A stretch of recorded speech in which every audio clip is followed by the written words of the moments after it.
Hi hello ನಮಸ್ತೆ ಸ್ನೇಹಿತರೆ, ನಿಮ್ಮ ಪಿಕೆ ಸೀರಿಯಲ್ ಅಪ್ಡೇಟ್ಗೆ ಸ್ವಾಗತ ಸುಸ್ವಾಗತ. ಸ್ನೇಹಿತರೆ, ಲಕ್ಷ್ಮೀ ಬರಮ್ಮ ಧಾರಾವಾಹಿಯಲ್ಲಿ ಇಂದಿನ ಸಂಚಿಕೆಯಲ್ಲಿ ಏನೆಲ್ಲ ನಡೆದಿದೆ ಎಂಬುದನ್ನು ತಿಳಿಯೋಕೆ ಮುನ್ನ ಇನ್ನೂ ಕೂಡ ನಮ್ಮ ಚಾನಲ್ಗೆ ಸಬ್ಸ್ಕ್ರೈಬ್ ಆಗಿಲ್ಲ ಅಂದರೆ ದಯವಿಟ್ಟು ನಮ್ಮ ಚಾನಲ್ ಸಬ್ಸ್ಕ್ರೈಬ್ ಆಗಿ ಹಾಗೂ ಈ ವಿಡಿಯೋನ ಕೊನೆ ತನಕ ನೋಡಿ.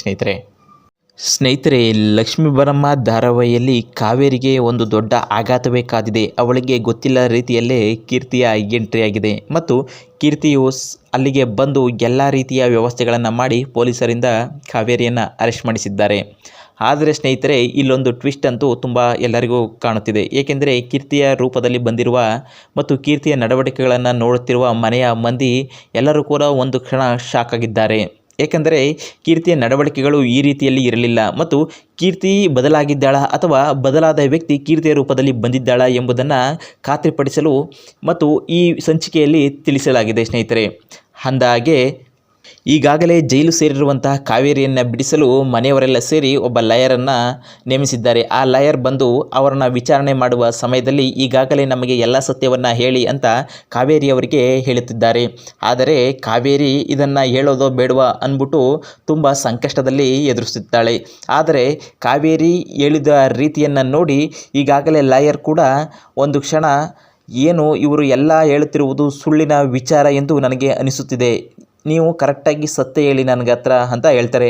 ಆಗ ಕಾವೇರಿಯ ಗಂಡ ಏನಿರ್ತಾರೆ ಅವ್ರು ಹೇಳ್ತಾರೆ, ಇಲ್ಲ ಮೇಡಮ್, ನಮ್ಮ ಹೆಂಡತಿನ ಯಾಕೆ ಇಷ್ಟೊಂದೆಲ್ಲ ಬೆದರಿಸ್ತಿದ್ದೀರಾ ಅಂತ ಕೇಳಿದಾಗ, ಅಲ್ಲ ಸರ್, ನಾನು ನೂರಾರು ಕೇಸ್ಗಳನ್ನು ನೋಡಿದ್ದೇನೆ.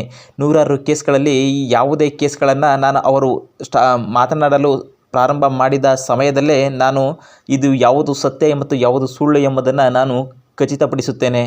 ಆದರೆ ನಿಮ್ಮ ಹೆಂಡತಿ ಹೇಳ್ತಿರೋದು ಎಲ್ಲ ಸುಳ್ಳು ಅಂತ ಹೇಳ್ತಾರೆ.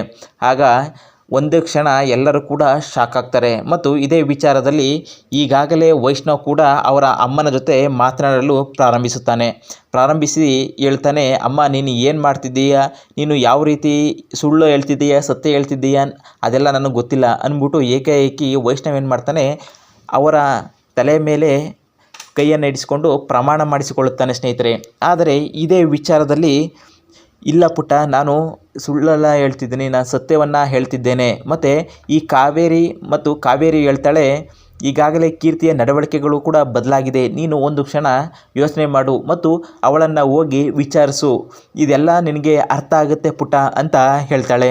ಇದೇ ಸಂದರ್ಭದಲ್ಲಿ ಆಯ್ತಮ್ಮ ಅಂದ್ಬಿಟ್ಟು ವೈಷ್ಣವ್ ಅದನ್ನು ನಾನು ಒಂದು ರೀತಿ ಪ್ರಯತ್ನ ಪಡ್ತೇನೆ ಅಂದ್ಬಿಟ್ಟು ಹೋಗ್ತಾನೆ. ಅದೇ ಸಂದರ್ಭದಲ್ಲಿ ಮನೆಗೆ ಹೋಗಿರುವ ಸಂದರ್ಭದಲ್ಲಿ ವೈಷ್ಣವ್ ಹೇಳ್ತಾನೆ, ಕೀರ್ತಿ ಯಾಕೆ ಇಲ್ಲ ಈ ಥರ ಎಲ್ಲ ಮಾಡಿದೆ ಅಂತ ಹೇಳ್ತಾಳೆ. ಅದಕ್ಕೆ ಅಯ್ಯೋ, ನಾನೇನು ಈ ಥರ ಮಾಡಿದೆ, ನಾನು ಈಗ ನೆಮ್ಮದಿಗಿರೋದನ್ನು ನೀವು ಯಾರೂ ಸಹಿಸ್ತಾ ಇಲ್ಲ, ಸ್ವಲ್ಪ ನಾನು ನೆಮ್ಮದಿಯಾಗಿರ್ತೀನಿ, ಎಲ್ಲರೂ ಕೂಡ ಏಕೆ ಈ ಥರ ಎಲ್ಲ ನನಗೆ ಟಾರ್ಚರ್ ಮಾಡ್ತು ಅಂದರೆ ನನಗೆ ತುಂಬ ಬೇಸರ ಆಗುತ್ತೆ ಅಂತ ಹೇಳ್ತಿರ್ತಾಳೆ. ಈಗ ತಾನೇ ನಮ್ಮ ಅಮ್ಮನಿಂದ ಊಟ ಮಾಡಿಸ್ಕೊಂಬಂದಿದ್ದೀನಿ, ನನ್ನ ಒಂದು ಸ್ವಲ್ಪ ನೆಮ್ಮದಿಗಿರಲು ಬಿಡಲಿ ಮತ್ತು ಈ ಕೀರ್ತಿಯ ವಿಚಾರದಲ್ಲಿ ನನಗೆ ಸ್ವಲ್ಪ ನೆಮ್ಮದಿ ಕೊಡಿ ಅಂತ ಹೇಳ್ತಾರೆ. ಆಗ ಅಲ್ಲಿ ವೈಷ್ಣವ್ಗೆ ಸ್ವಲ್ಪ ಶಾಕ್ ಆಗುತ್ತದೆ, ಏನಪ್ಪ ಈ ಥರ ಹೇಳ್ತಾಳಲ್ಲ ಇವಳು, ಮತ್ತು ಕೀರ್ತಿ ಅಲ್ಲ ಅಂತ ಹೇಳ್ತಾಳಲ್ಲ ಅಂದ್ಬಿಟ್ಟು ಒಂದು ಕ್ಷಣ ಹೇಳಿದಾಗ ಈಗಾಗಲೇ ಅವ್ರಿಗೆ ಯಾರೋ ಸ್ವಲ್ಪ ಕಿವಿಯಲ್ಲಿ ಇಯರ್ಫೋನ್ ಹಾಕೊಂಡ್ರಿಂದ ಹೇಳ್ತಾರೆ, ನೀವು ಈ ಥರ ಎಲ್ಲ ಮಾತಾಡಿದ್ರೆ ನೀವು ಕೀರ್ತಿ ಹೌದೋ ಅಲ್ವೋ ಅಂತ ಅನುಮಾನ ವೈಷ್ಣವ್ಗೆ ಬರ್ತದೆ. ಅಂದಾಗ ನೀವು ನಿಜವಾಗ್ಲೂ ಹೇಳಿ ಕೀರ್ತಿನ ಏನು ಅಂತ ವೈಷ್ಣವ್ ಕೇಳಿದಾಗ, ಇಲ್ಲ, ನಾನು ಬದಲಾದ ಕೀರ್ತಿ, ನಾನು ಆ ಕೀರ್ತಿ ಇದ್ನಲ್ಲ, ಈಗ ತುಂಬ ಬದಲಾಗಿದ್ದೇನೆ, ನನಗೆ ನೆಮ್ಮದಿ ಬೇಕು ಮತ್ತು ನನಗೆ ಶಾಂತಿ ಬೇಕು ಅಂತ ಹೇಳ್ತಾಳೆ. ಆಗ ಇಲ್ಲಿ ಏನೋ ಒಂದು ನಡೀತಿದೆ ಅಂತ ಮನದಲ್ಲೇ ಒಂದು ಗೆಸ್ ಮಾಡ್ತಾನೆ ವೈಷ್ಣವ್. ಇದೇ ವಿಚಾರದಲ್ಲಿ ಅಲ್ಲಿನ ಒಂದು ಗೊಂಬೆಯನ್ನು ನೋಡಿ ವೈಷ್ಣವ್ಗೆ ಶಾಕ್ ಆಗುತ್ತದೆ. ಅಯ್ಯೋ, ಇದೇನಪ್ಪ ಇದು ನಮ್ಮ ಲಕ್ಷ್ಮಿ ಅವ್ರದ ಗೊಂಬೆ ಅಲ್ವಾ, ಮತ್ತು ಲಕ್ಷ್ಮಿ ಅವರು ಇದನ್ನೇ ಕೂಡ ಅವರು ತಗೊಬರಲು ಎಲ್ಲ ಪ್ರಯತ್ನ ಪಡ್ತಿದ್ರು, ಮತ್ತು ಇದರಿಂದನೇ ಕೂಡ ಅವರು ಆ ಸಮಯದಲ್ಲಿ ಅಪಘಾತಕ್ಕೆ ಈಡಾಗಿದ್ದು ಅಂತ ಅಂದ್ಕೊಳ್ತಿರ್ತಾನೆ. ಅದೇ ಸಂದರ್ಭದಲ್ಲಿ ಇದು ಎಲ್ಲಿತ್ತು ಇದು ಗೊಂಬೆ ಅಂತ ಕೇಳಿದಾಗ, ಅಯ್ಯೋ, ಇದು ನಂದು ಇದು ಲಚ್ಚಿ ಗೊಂಬೆ, ನಾನು ಇದು ಯಾರನ್ನೂ ಕೊಡಲ್ಲ ಅಂತ ಹೇಳ್ತಾಳೆ.